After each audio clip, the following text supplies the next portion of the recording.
This is Shay Bynes, founder and chief fire igniter of Kingdom Driven Entrepreneur, and this is the KDE Podcast Live. With a beautifully diverse panel of co-hosts, get ready for powerful and fresh perspectives of what it looks like to be a Kingdom Driven Entrepreneur.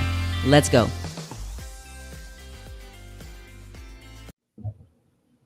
Let's go, everybody. Hope you all are doing well out there in, I almost said TV land.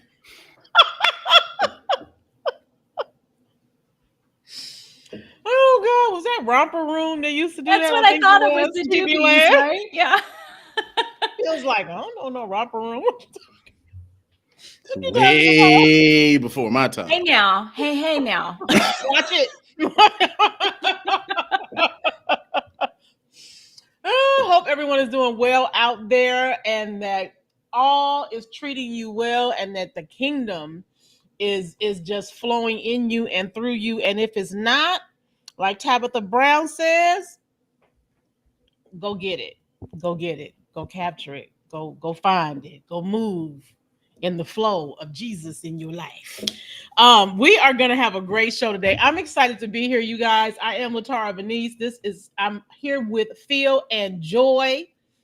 We tag teaming today. We 3-teaming. 1, 2, 3.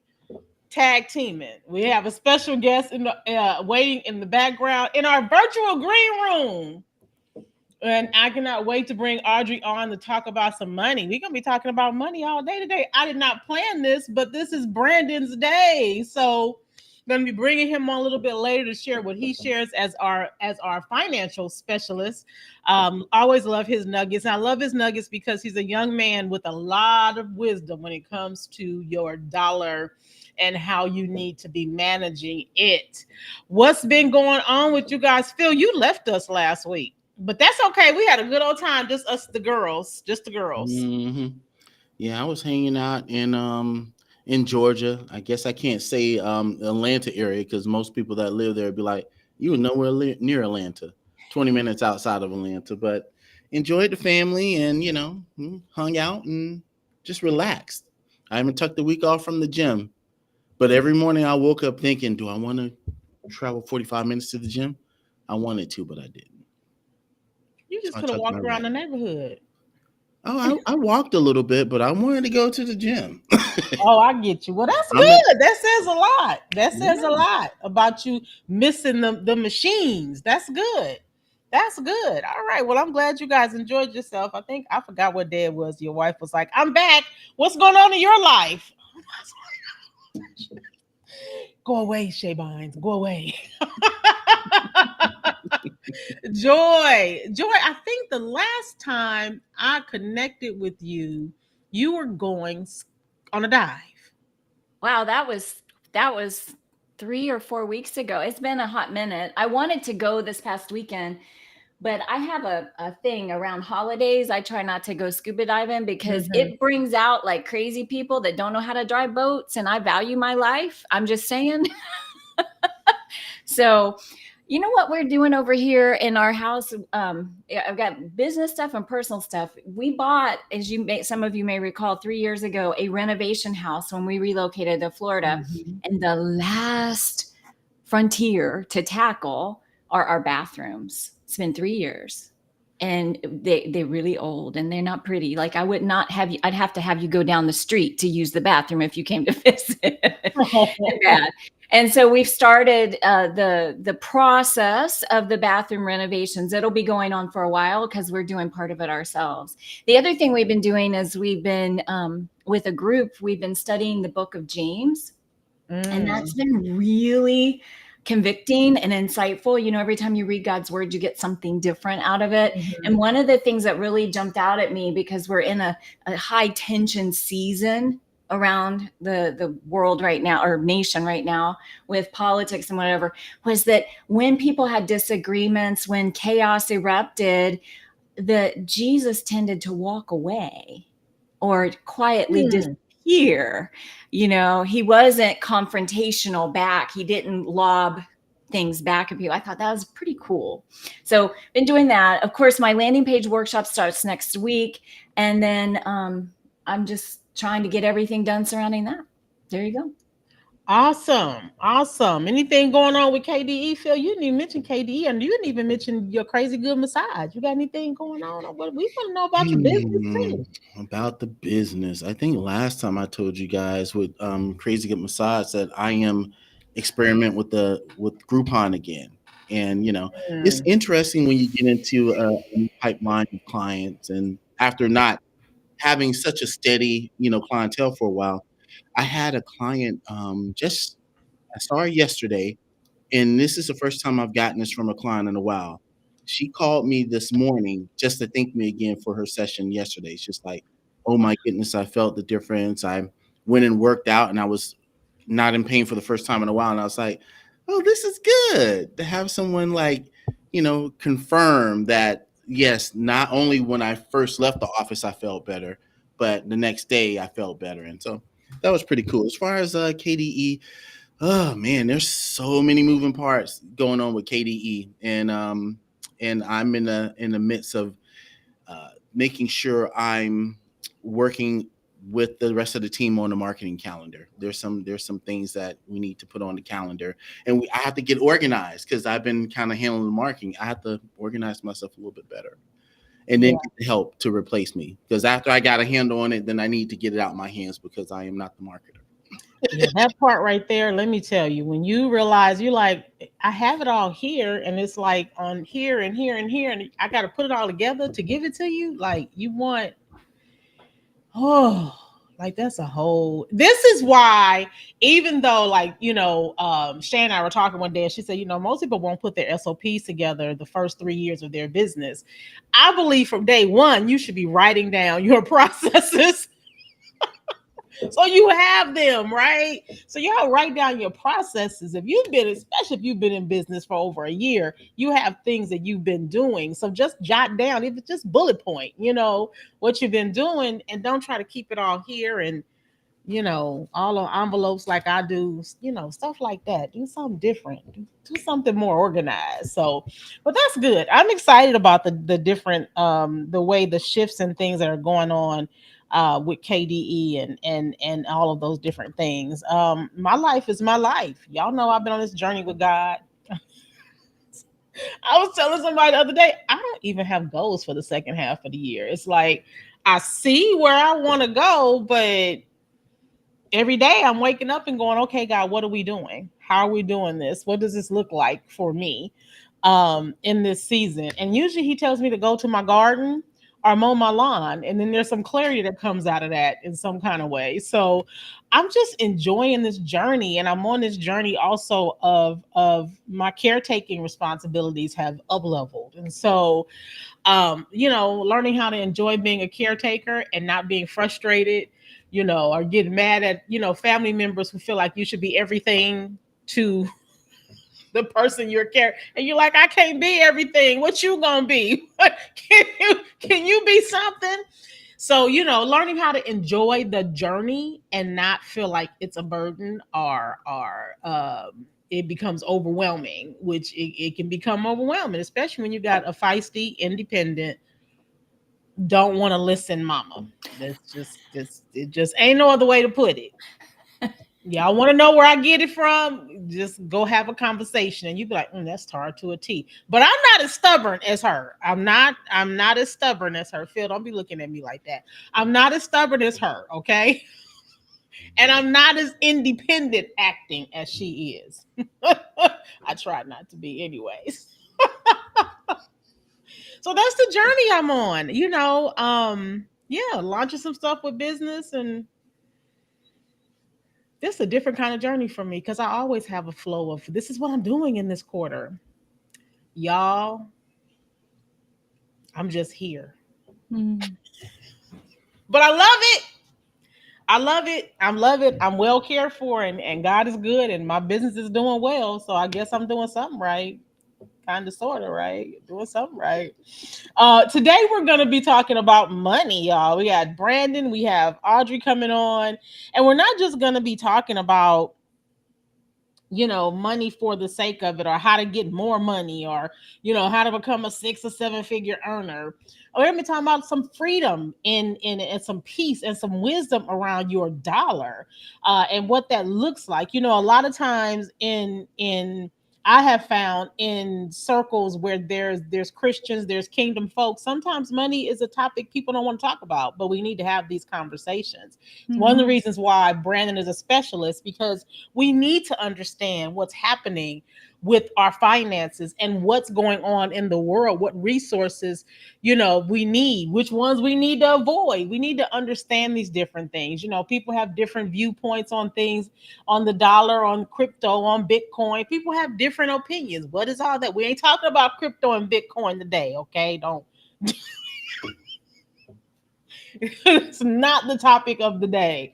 Stocks, and all people have all kind of thoughts and plans and opinions around these things, but we need some wisdom and some freedom around our money. And so we're going to be talking about that today, but we're going to start with Brandon, and then we're going to bring on Audrey Godwin after Phil Joy and I have a conversation, depending on what Brandon talked about today. Ain't no telling what we're going to be saying when we get back. So here's Brandon. It's Brandon Galesi, one of your podcast co-hosts. I'm also the founder of Galesi Financial, where I help Henrys, high earners, not rich yet, and entrepreneurs better understand their money so that they can live a more fulfilled life. You probably already know, but one of the best ways to build wealth over the long term is to spend less than you make and invest. But what exactly should you be invested in? Since we covered the spending framework last month, today I want to share a few questions that you should ask yourself before making your next investment decision. Number 1, how much can you save each month? It can be easy to get caught up in fad investments and trying to find the next Apple or Microsoft. But even if you could do that, it wouldn't really matter much if you're not investing consistently. So how much should you be saving each month? Well, the short answer is it depends, but assuming that you've already paid off your high-interest debt like credit cards, then aiming for 10% to 20% of your gross income is a really good starting point. And if you're not there yet, don't worry. Give yourself some grace. And also try to increase how much you're saving by just 1%. For example, if your household income is $120,000 per year, multiply that by 1%. That would give you $1,200. Now, this number might sound large because we're looking at it on an annual basis, but to break it down monthly, divide 1,200 divided by 12. For those of you at home doing the math, that's only $100 per month. If you wanted to break that down even further, that would be just $50 every 2 weeks or so. So try saving this amount for a few months, see how it feels, and see if you could do another 1% after those few months. This way, you can still enjoy your life in the present, spend money on things and experiences that bring joy and value to you and your family, while also knowing that you're preparing for your future as well. So the first question you should be asking yourself when it comes to an investment decision is, how much should I be saving each month? And then number 2, what is the purpose of these investments? Let's say that you want to buy a house in the next 2 years. You'll likely need to make sure that your investments are very conservative. This could be something like a certificate of deposit, which is a CD, or even a high yield savings account. But if you're investing for retirement in 20 or 30 years, then your investment options become much more open because you can simply handle more fluctuations in the market since you're not needing the money for 20 years or even 30 years. Compared to if you're buying a house into, you wouldn't want your account or your investments to be down and then have to take that money out for a down payment. Moving on to question number 3. What account should you be invested in? Let's start with the buying a house in 2 years example. Since you need the money in 2 years, you wouldn't want to lock up your investments in something like a retirement account that doesn't offer you much flexibility. Instead, you'd likely opt for something like a bank account where you have quick access to your money and will be able to pull it out in 2 years for your house down payment. If you're investing for retirement, then you likely don't need the money for many years. So it could potentially make sense that you utilize a retirement account, get a tax advantage either upfront when you put money in or a tax advantage whenever you withdraw the money in the future. Again, because your time horizon is much longer and you don't need the money in the short term. Once you've answered these 3 questions, how much can you save each month? What is the purpose of your investments, and what account type you should invest in? Now you can make the decision that makes the most sense for you based on your unique situation and goals. It's important as kingdom-driven entrepreneurs that we steward the wealth that we've been blessed with, so I'd encourage you to ask yourself these 3 questions before making your next investment decision. Now I'll send you back to the co-host team for the rest of today's awesome episode. That was good stuff. What y'all think? Them 3 questions had me thinking. Yeah, I'll tell you what, the takeaway that I got, because I never broke it down like this before, but when it pertains to how much to save for investment purposes, him giving the parameters of, try starting with 10% and going up by 1% increments. I was like, oh, that's a good way to stretch yourself. And so I like that.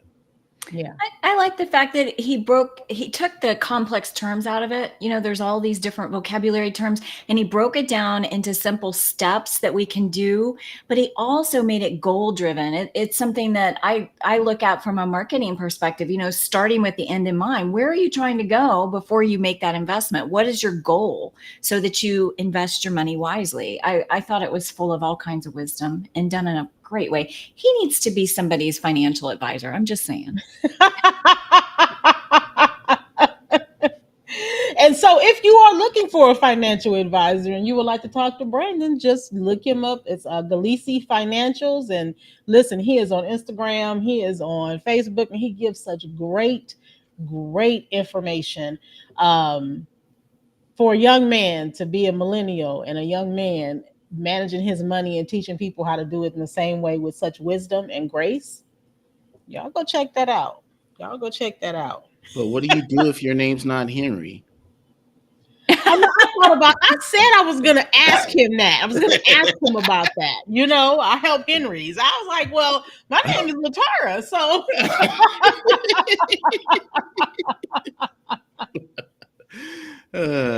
That's good. But I found value in it all. I wrote the questions down, and I'm going to really, I never really looked at like what type of account should I have and why should I have that type of account. That was a good one. That was good. Everything was really good. I loved it. So it is time to bring Audrey on, and I want to do this. I've known Audrey, for a number of years online. And I remember when I first met Audrey, I was intimidated because she was a money lady. I said, And she would contact me, right, to talk about certain things about my business or whatever. And I would be like, I don't want to have that conversation with her. I don't want to deal with my money. I don't want to deal with it. I ain't making none no way. So why I want to deal with my money?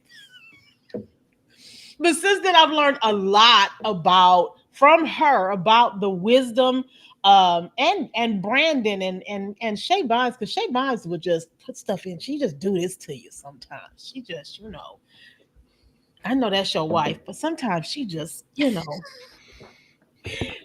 she should listen to last week's podcast because we You might have to treat her like I treat her sometimes. She started talking to me about stuff. I'll be like, yeah, I just don't answer my Voxer. I'll be like, I contact Listen, her. I said it last week. I got to say it again this week. Shay, if you're listening to this, we do love you. We love you. But I kind of had that same kind of thought around Audrey, and over time we became really good friends. And I love her flow and the wisdom she has when it comes to you understanding your dollar and your finances, and that it's not about just the dollar. That's not wealth is about way more than money.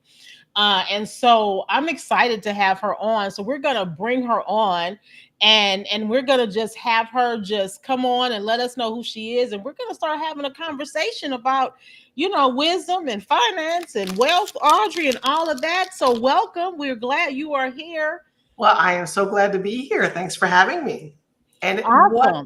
what a nice thing that you had Brandon on at the same time. Like, I think that was not a coincidence. It was supposed to happen that way. I was like, I said, oh, this is Brandon's week and Audrey is on. Okay, this is going to be really good. So what'd you think about what Brandon shared? Well, I like Brandon is always very practical and he breaks things down, right? So he's very focused on the skill part of it. So I appreciate that from a financial advisor who's willing to say, hey, let's not be intimidated. If we want to buy a house, so, breaking it down into steps that are, sort of like, we're just going to eat the elephant one piece at a time. And we don't have to have like big chunks. Like we're just going to do a little square, like, having a little square of dark chocolate every night. Every night. Awesome.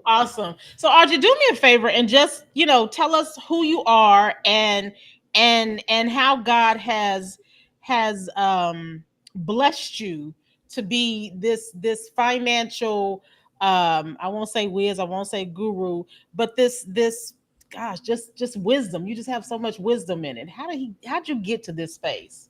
So thank you for asking that. So my career, I've been a CPA and a CFO. So I have all the skills. I have a BA in accounting. I have the MBA, done a 20-year career helping individuals and businesses become better stewards, pay the right amount of tax, which people really don't like to hear, and to be able to, set up for inheritance, right? We say legacy all the time, but legacy is what you leave in someone. Inheritance is what you leave for somebody. So I want to be really clear about that. The reason why, so the part of the work that I've done is always, we could look at the finances, but I'd always ask broader questions, right? So if you're in business, I would sit there and usually somebody would come and we talk about the tax. And like, okay, so what are you trying to do with your business? What are your initiatives for this year? What are the priorities? All of those things. Or, hey, I want a budget. So part of it is we would start talking about what's really going on and ask I would ask questions, but listen to what's not being said about what's really concerning them or what the root of an issue is.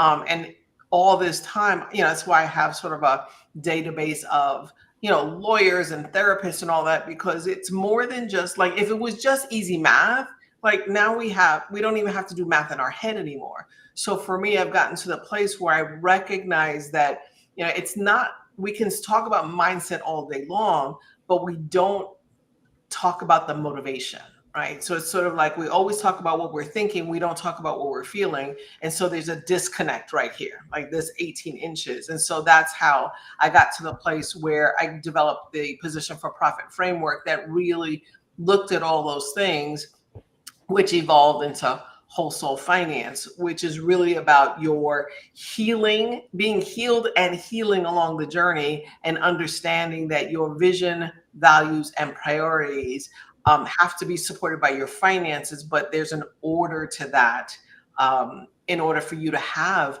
peace of mind while you know that your finances are not falling to pieces. That's good. That healing piece is so key. I remember you talking to me about the healing piece before you even started talking about this. It was years ago.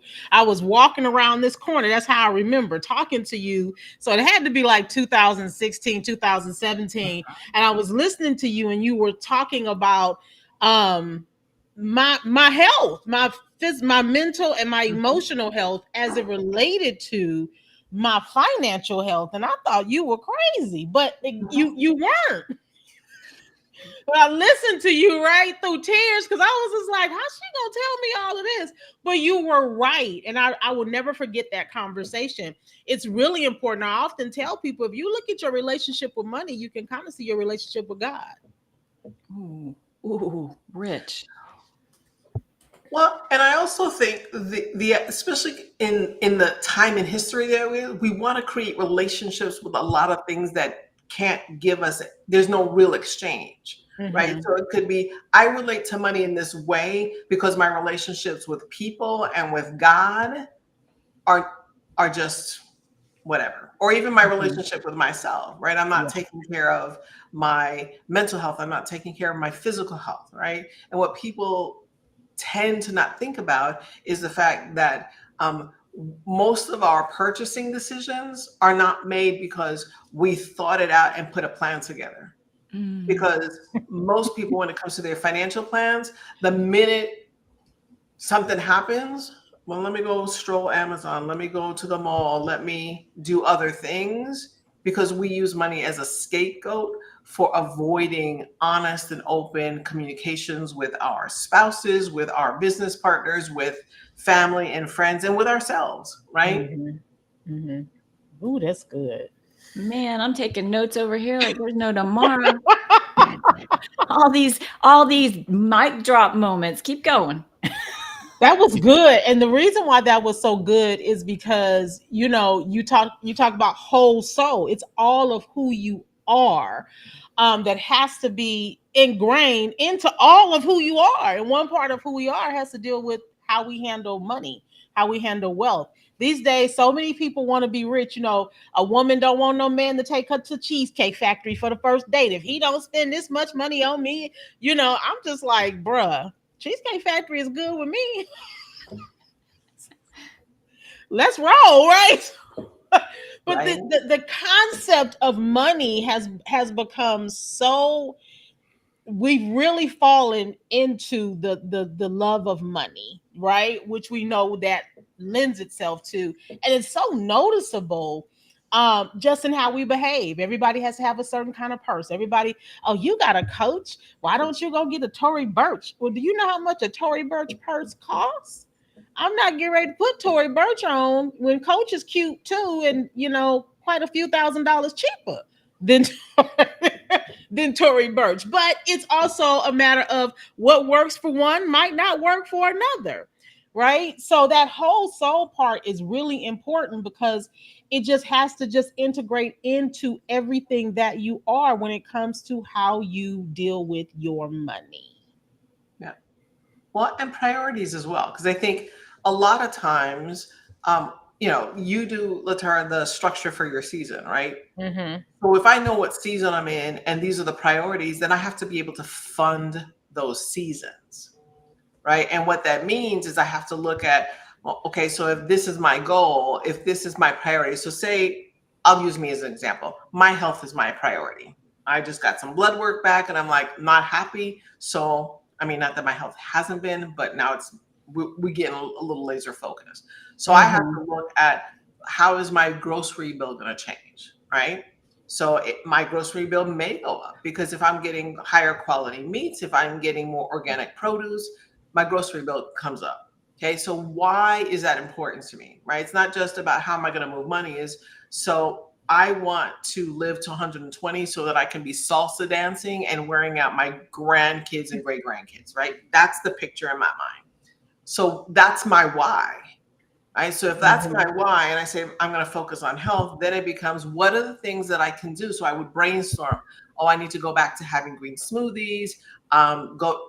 Practice intermittent fasting. I need to walk a little more, right? So if those things that I just mentioned, there's no money attached to any of those, Right? But my calendar is attached to it, right? So now I have to look at my schedule and go, do I have time to meal prep? Well, if I want to live to 120 salsa dancing, yes, I have to make time for meal prep because it's a priority. Okay. Then I'll look at what are of all the things that I have, how do I need to shift my calendar and then shift my cash flow so that at the end of this year, so let's say December 31st, I want to be in a certain weight range and have my blood pressure be at a certain level. If I am doing these things, right, that are scheduled on my calendar, and making sure that my grocery budget, and maybe I do now go to a gym membership or buy a new pair of, New Balance sneakers because, I'm walking and wearing them out.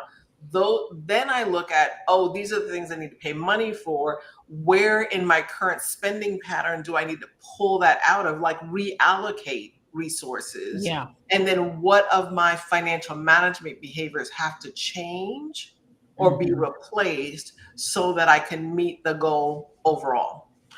Yeah, that's good. That's good. I have a quick story around that. These earrings are gorgeous. I love my earrings, but I had to stop shopping with her for a while, because I realized, I was like, wait a minute, this is getting into my food budget. What's more important, my health, right, or me looking cute? I mean, I always look cute, and that's what I told myself. So I'm always cute with or without the earrings. So I had to really look at, okay, you're spending this much just in one session, one shopping session with her on these earrings. That's cool, that's fine, but right now your budget's a little bit tight. So you need, and you like your organic food, you only shop at certain places, and you're a creature of habit when it comes to your food, so you know how much it costs. So what does that look like for you, and what's most important right now in this season? You mentioned, spending for your season, understanding how much do you need for that season. So when you said that, that really hit. That's why I can't buy no more earrings for a while. So, well, and to circle back to Brandon, right? Because you have various personal finance authorities, right? Because I don't call anybody a guru, but if you really think about each and every one of them, their notoriety is based on how they did it, right? Mm-hmm. And by the time they get to be well known, most people have forgotten their origin story, right? Mm-hmm. So you might have one that declared bankruptcy and had to start over, so that's why we have to be debt free. Well, in my mind, it's like, if you're going to go into debt, you need to have a plan to get out of debt before you go into debt. And yes, you can save, invest, plan for retirement all at the same time. All of it has to be planned according to how you're going to spend the money. So when however money's coming in for your business, for your household, if you don't have a plan to where all that cent, all down to the last cent, is accounted for, whatever doesn't have a place will literally run out the back door. So if you're not intentional about where it's going, when it gets there, it will be gone. That happens 100% of the time. But if I know that, okay, $25 going to savings, $25 going into my Robinhood or Stash account or my Acorns account for investments, and then I'm going to make sure that if I'm employed, or even through my own business, putting 3% or whatever the match is, right? Minimum, make sure you get the match, because that's free money from the employer, into my 401k or retirement plan. You can do all three. And nobody said you had to do $1,000 a month to everything and be broke while you're doing all this, right? So, because the other place, so there are other personal finance people that are just like, hey, if you just do this, if you just do that, but everything they do is based on how they did it. So I'm like, that's great. I can follow your recipe. But if I didn't have a support system, like my parents paying off all my debt, or being able to move in with my family while I, rejiggered my entire life and was able to, to save $40,000, right? Like, we forget that there are pieces to this story, to their story, that is like, you can follow the recipe, but if your life circumstances don't match 90%, you may not get the same result, which is why I tend to teach a framework. Because when you follow the wholesale finance framework, you can use it now, you can teach it to your kids, and you can use it for the entire rest of your life. That's good. That's the difference, right? And when you know that you're funding what's important right now, it's easy to say no without giving excuses. So, women tend to go, no, and no, period. That's a complete sentence, because you know that, nope, I'm saving for a house, and we decided that our spend without having to be accountable money is $200 a month. I've already spent my, what I call blow money, but I don't mean it for anything other than I'm blowing it without, I'm spending it without having to be accountable. It doesn't mean anything else. So using that and go, no, can't do that. It's not, it's conflicting with my schedule. No.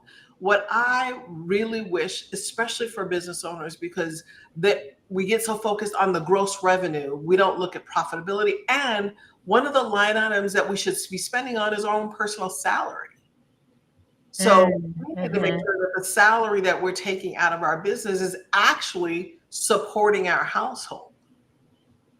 So then you have two places where you can be intentional about where the cash is coming in, and then you're stewarding it, right? Because you still have to do savings for your business. You should have 6 to at least 6 months of business operating expenses and savings. You can put it in a high yield savings account, right? Have the money work for you. And if you have a dip in one of your seasonalities for your business, or you're making a change, you're pivoting, you're expanding, you have money in savings to cover expenses That's good. while you're making those changes. Yeah, that's good. I think Joy, she been waiting.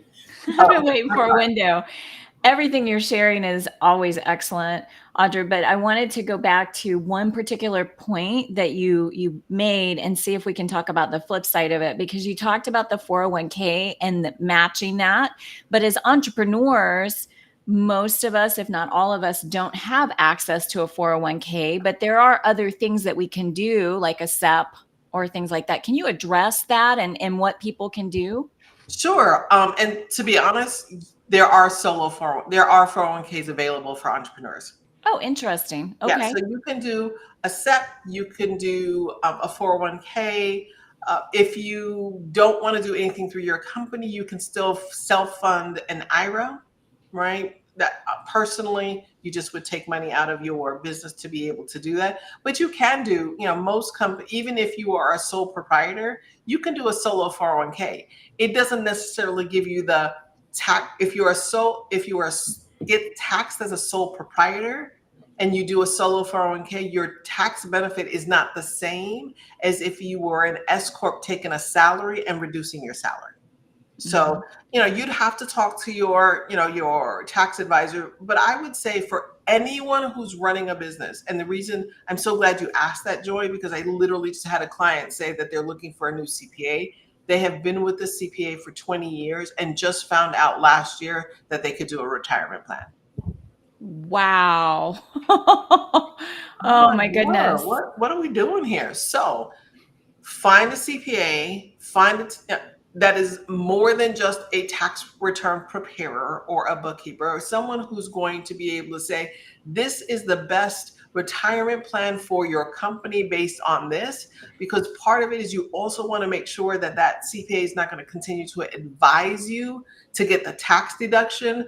And then you find out that you've spent money or incurred debt just to get the tax write-off, but those tax write-offs didn't actually benefit you to actually grow or maintain your business. So there's a good balance and perspective that you need to have when you're engaging not just your financial advisors, but your tax advisors as well. That's good. That's good. Phil, you got anything? You quiet over there. Yeah, I was really trying to think of how I wanted to structure this question, but I was thinking about the entrepreneurs that are not at the place where they feel like they have expendable income to save or to invest. Is there a framework or a thought process that you have for them to help them as they're starting? So clarify for me what you mean by expendable income. What does that mean? Well, what I mean is they're looking at their account every month and they're like, I'm using every ounce of this to pay my bills for the business. I'm barely taking a profit for myself. Is there something that they need to be thinking about to start to position themselves? That's a great question. Okay, because my mind went to like 10 different places. I'm like, wait, let us set the language here for a minute. So if we're at a place in our business where I have $10,000 a month in and I'm spending $10,000 and I'm really not necessarily taking money out for myself, or my compensation is super low, I think part of the evaluation you have to start doing is, what am I spending my money on? Right? So if we're looking at marketing expenses, for instance, what are we spending it on? Do we have a clear hypothesis of what we're trying to attain? Are we trying to grow our email list? Or like, what are we trying to do with the marketing, and what's the return on the spend that we're making? Right? What are the subscriptions we have? Right? Like, that's where a lot of money goes really, really quickly. We could be, do a trial version of something and then decide, oh, I don't want to do that, but then we forget. And so dues and subscriptions, that should be evaluated every month in light of what you're trying to do for the business. So we look at spending, not that we want to like cut to the, cut all the fat, because there's no fat there, because that means you're cutting into muscle and you won't be able to do anything, right?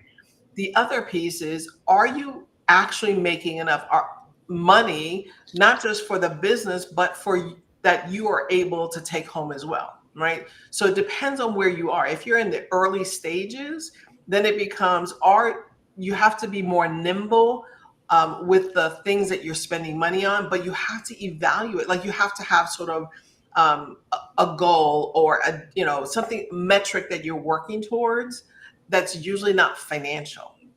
But you'll notice is like, if you're just always at break even and you're just starting out, that's great. If you're showing a loss, that means you're putting more money in than you're making. That might be okay for the first 12 months because you have sort of a projection that you're getting momentum and you're going to grow. But let's say you're 3 or 4 years in and you're still at a loss or breaking even or this really minuscule profit. That's when it becomes, we need to look at pricing. Do we really know who our target market is? Do we know, are we reaching them where they live, work, and play? Are we providing the right products and services? Now, you notice all of that has nothing to do with finances, but at the end of the day, those are the questions you have to ask about marketing and sales and operations so that you can make better financial decisions about where you're going to put your money and making sure that you're meeting the expectation of what you expect to happen. Does that help? Oh, that's really good. And so, like, because I like to make connections, I'll get the connection that I got from what you said. So it's less about thinking about what you should be spending your money on, more about what's impacting the finances that you have, right? Mhm. Because Absolutely. based off of what you're trying to achieve. Absolutely. And most entrepreneurs, they might do some sort of back of the napkin planning, but they abandon it because they get so worked into, I love the marketing. I love the marketing. Or, I have a new thing I want to do. And so like nothing ever gets to enough data where you can make a decision. And the thing is that you have to understand the financial impact of all the business decisions that you're making, whether it's a new opportunity, whether it's hiring like a marketing agency, right? Because most of the time, marketing agencies be like, great, it's $10,000 a month with this much in ads. It's like, okay, so who are we trying to reach? Where are we advertising? And most people don't ask those questions. They just assume, they know. It's like, no, you should have, customer advertisers. You should know where exactly they are so you can market appropriately. You should know whether you should be doing offline and online. They should be able to tell you that so that you know, I'm spending $5,000 a month on Google ads, we'll say. But then you find out that the marketing agency doesn't have an SEO expert. So you're literally just spending money with no leads coming in and eventually no sales. So that's why it's important to really think about the different pillars of your business: marketing, sales, operation, and finance and administration. People love to dump a lot of stuff in marketing because that is super sexy. And then they want to throw all kinds of stuff in the back end. I need a beautiful website. I need this subscription. I need that subscription. I need to do this because I've heard all these great things about. It's like, okay, but now we have systems that are not connected and they're all working against each other. And because everybody wants to be a DIYer, here's what I say is like, you don't have to be the expert at a system in order to then pay someone else to do it. We all as entrepreneurs have to value our own time. I am a master delegator. It's like, I need to know enough, but I also ask good questions, right? So as an entrepreneur, as a leader, asking good questions will uncover the things that either someone knows or doesn't know, and where the gaps are and where you might be able to fill the gaps. And then you can make a financial decision about, this is the direction we need to go. This is the employee we need to hire. This is the freelancer we need to hire. Ask questions, get more clear about where you're trying to go long-term. Long-term could be 12 months. And then back it up to what's it going to take for phase 1, the next 90 days, to move in that direction. That's good. That's really good. Audra, your expertise is clear and loud. You share some really great things. But the one thing I would love you to clarify for our listeners is you have two different things. And I think you've talked about both, but I'd love the distinction. You've talked about your whole soul finance expertise. And then there's also your position for profit. And what's the nuance between the two? And how can people benefit from those? Yeah, so there are two different frameworks that I developed. So position for profit was the first one. It's just really a cadence of review, right? So like start where you are, assess where you are, then you create a plan, and then you continue to check in, look at where you are, acknowledge where you are, and then repeat. Like if you need to adjust anything, and then you go again. So it's sort of the position for profit is I need to know not just that I am financially profitable, but where I am mentally and emotionally. But it's literally just the framework of the practical of how you walk this out. The wholesale finance framework really now talks about your healing, your mindset, your motivations, right? So we tackle mindsets, we tackle beliefs about money, what we, to start to uncover what's been imprinted upon us by our family, by our ethnic cultures, by our country of origin, by our country we're living in, by the norms society say, especially for women, we should live by. Because I'm 60. I know that I've heard since I was a little girl that women don't do math and science. And yet I love both math and science. And I played instruments, right? So it's just sort of the thing of you have to uncover those things so that you can get to, oh, this is what I believe. Mm-hmm. Is that really true? And then for those of us that are led by the Spirit, kingdom driven, then it's how does that align with God's word? And then how do I either reframe it to update it or replace it so that I can now put some practical habits to that truth that I have to walk out this way. Yeah, Carol actually kind of hinted on where I was going to be going, because you have these two frameworks that are really powerful, but like, would you recommend one before the other, or are there like certain things we need to like if you have this, and this wrong, then are you looking to do this, and this, you need this framework. If you're looking for this, you need this framework. Can you break that down for us? Yeah, so actually position for profit is integrated into the wholesale finance framework. Because the thing is that we can talk about our vision and values and our beliefs and do all that work, but now we have to integrate it into the physical. Now we have to create a rhythm and a cadence so that we're, reviewing our finances in a more holistic way. Not just, hey, did I meet my budget? But it's, am I diversified in my assets? Did I make my money goals? Maybe not. And why not? It could be okay. Because a lot of people will review their finances personally or in the business and start to feel guilt or shame, or because we also live in a country that is extremely individualistic and competitive, we are not integrated. So sitting with clients and go, okay, we're going to go over our budget and see how we did. We might have, increased our revenue by, we'll just say, 2%. That's great. And then the question is, why did it increase? What did we do? Is it something that we can document and duplicate to continue those results? Then we look at how we spent money. If we're below budget, is that good? Like, okay, we're below budget. It's not good or bad. It's like, so why are we below budget? Maybe we got a price break because we bought in volume. Maybe we didn't need to spend as much as we thought. Or what if we spent more than what we budgeted? There could be reasons for that. Right. So part of the reason why I integrated those frameworks is we spend too much time hiring money mindset coaches, and then we want to hire a financial advisor, but we aren't integrated. So if we get to a cadence, then the partnership with our financial advisor, the partnership with our CPA becomes a relationship where we go, you're on my team for finances. This is what is important. This is the priorities. Now, how are we going to integrate that into my financial behaviors, into the conversations I have with my team? Mm-hmm. Yeah, that's good. Make me want to take my shoes off and throw them at you, but that's not something that men typically do. So I will not throw my shoe. You better help the people. Oh, sorry. It makes perfect sense. I remember a couple of years ago. I remember when I first started talking about soul and heart in business, right? And Shay kind of was like, you should write a book. You should create that book because it's there.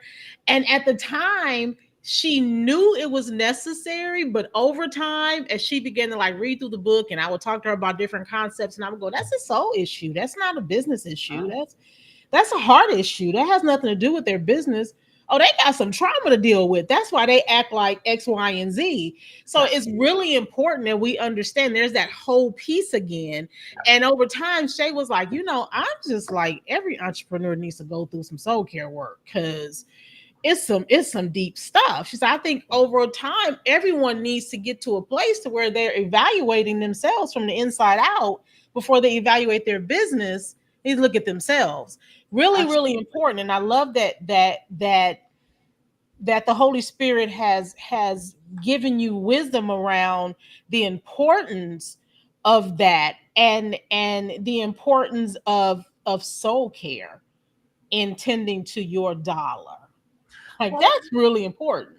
Well, think about what you hear at large, right? Now, all of a sudden, you have people that are getting coaching and counseling certificates for financial trauma. It's like, your money didn't traumatize you.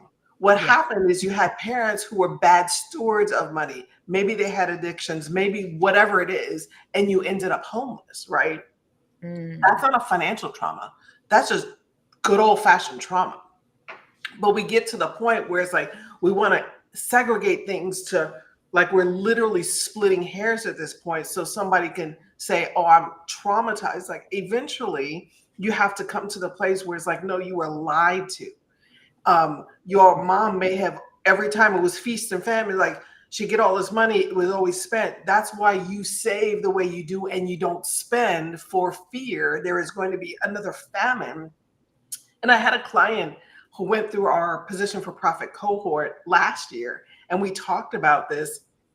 And she was talking about how, she doesn't really think that she's good with money. And I went, didn't you guys just buy like a rental townhouse? Well, yeah, now I got to convince myself it's going to work. I'm like, oh, okay, back up a minute.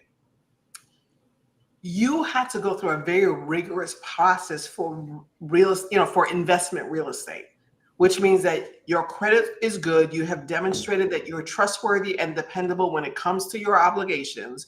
You have what you need for income. So what is it that you have to convince yourself that you can do this? I said, that little girl that lived with the mom who spent every last nickel all the time, you need to tell her everything's okay. I'm not a counselor, but those are the things when we talk about vision work, right? Everybody wants to do a vision board. It's like, but write it first and then go and find the photo representations of what you wrote. Because most of the time when we do vision work or values work, we do it from the frame of, the shoulds. Well, I'm 60. I should be preparing for retirement and not trying to build another company. Well, I don't, all that, right? But when we do those pictures, right, we grab all the magazines and we do all this great. It's like, but it blocks what you're hearing from Holy Spirit. That's why in our journal, you have to write all the things. And then if you want to create a vision board, right, go get the pictures because you've now have your reticular activating system engaged, right? Sort of like making the decision about buying a car, right? What am I going to get? What am I going to get? Oh, I want a red Jeep. Now that you've made that decision, now all of a sudden you see, 10 million red Jeeps on the highway, right?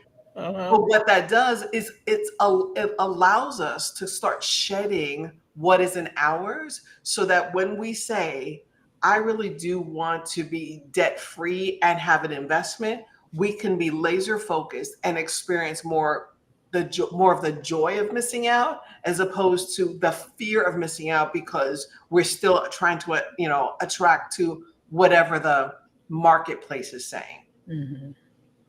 That's good. That's good stuff.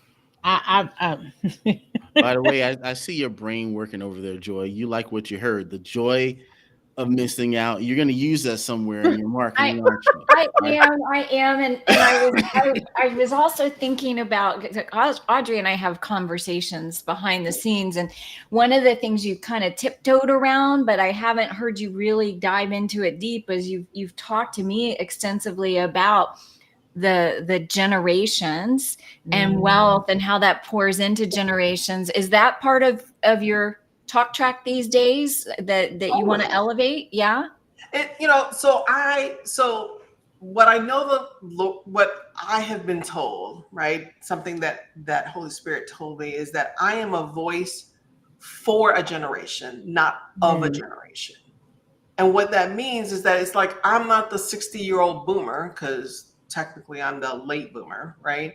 I'm not the 60-year-old boomer trying to tell you, like, for the boomers, so now I'm going to tell the millennials. And no, it's every person I come across in my lifetime is the generation I need to affect. So if I teach the four of you how to do, to implement the wholesale finance framework that you now can teach your kids, you can teach your grandkids. For each of you in business, you will use that same framework for your business. Guess what? Now your employees will understand, oh, we're making different decisions. Your culture is, the value of the culture that you have created for your business. People can experience God in a different way because now they're seeing your generosity and your stewardship, and you're asking deeper questions other than what's it going to cost me? I can't afford it. So from my perspective, everything I do is generational because I expect, especially for women, they will teach everybody that they know once they get locked in of, oh, this is the sexiness of stewarding my finances.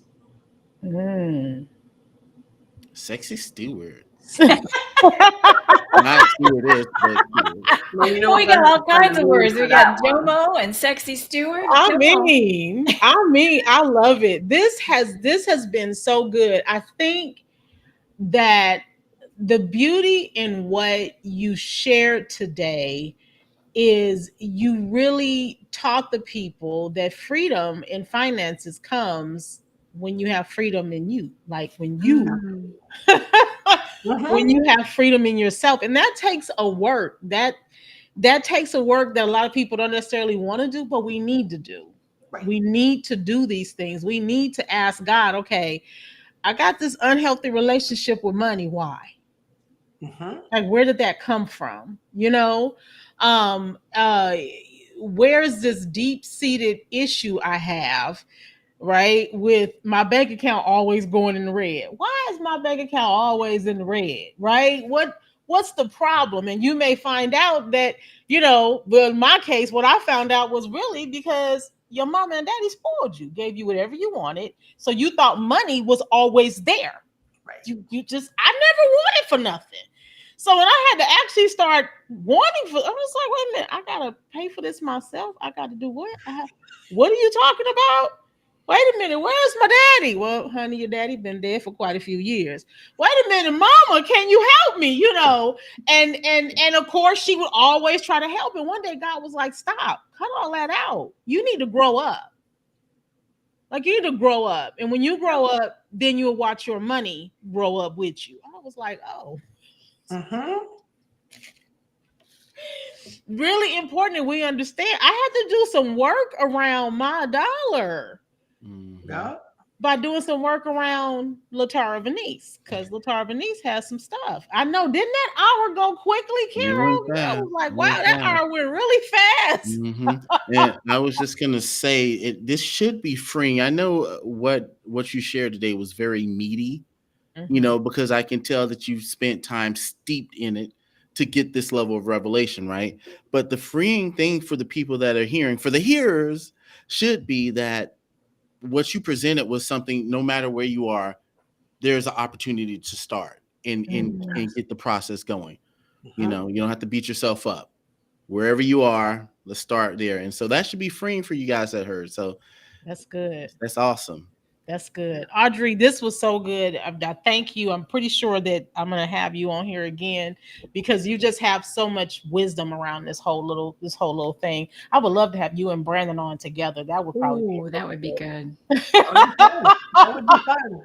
I'm gonna have to play with that one in my head on how that would look. Phil or Joy, you have anything else before we go for today? Before I let you go, can I borrow $50? Well, you can't afford $50? Yeah, my sister. Right? So, Audrey, tell us how we can get in touch with you, what you have coming up, and how we can become a part of it. Yeah, so the website is theaudreycompany.com, but on social media, it's Audrey Godwin everywhere. We're actually, I just made a decision earlier today that we're going to do a couple of different workshops. One to teach people how to do their own financial review, one for their household and one for their business. So if you're interested in that, like you just don't have to DM me because I haven't even put the landing page up, but I realized that I did a talk a month ago and I realized nobody's taught how to actually review their finances without guilt and shame. So we're going to do that for our household and for our businesses later this month. That's good. Right. And so you're just Audrey Godwin? Audrey Godwin or Audrey L. Godwin, because, sometimes Audrey Godwin is taken. So. All right. So listen, you guys, take advantage of that. I might be in that class. I need to hurry up and get on the list somewhere so that I am on a list so that I can, be like, oh, time for that class, right? Because sometimes that stuff creeps up. It creeps up sometimes. And sometimes you just got to refresh your mind and get yourself together. Audrey, we appreciate you for being here with us this week. Thank you so much for the wisdom that you poured out and for the knowledge that you gave the people to just, be free. Be free. Find your freedom in your finances, you all. Like really find your freedom in your finances. And I love that you shared that. So I'm going to put you in the green room, but don't go anywhere. All right. Don't go anywhere. So thank you again. Listen, Phil, Joy, I love when we're together. I do too. We have fun. I don't want the other hosts to watch and think I don't love them. I love y'all too. Okay? Flow with everybody. We just have to share the love. Yes. Right? Yes. I love it. Any one of you have anything to say before we leave for the day? No. No, I'm just thinking about where I can use that JOMO. You're right, Phil. You caught me. Well, we want to thank you guys so much for joining us this week. We will be back again next week. No guests. It'll be just us, talking like we always talk, chatting like we always chatting. Me ribbing Phil and him ribbing me. That just is what it is. That's that brother-sister bond. That's how that goes. He can be the irritating little brother. I know, and I can be the bossy big sister. Trust me.